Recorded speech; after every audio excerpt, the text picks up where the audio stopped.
Can you set tasks as recurring in Monday.com? You can do this in 7 simple steps. 1. Open your Monday.com account and navigate to the board where you want to set up recurring tasks. 2. Click on the task you want to make recurring and look for the Automations button in the task details. 3. Select Create Custom Automation or choose a pre-made automation from the available templates. 4.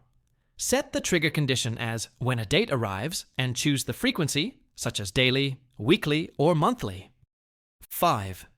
Define the action to create an item and configure it with the same details as the original task.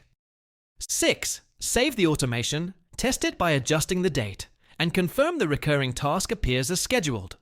7. Adjust or modify the automation anytime by accessing the board settings and updating the rules as needed.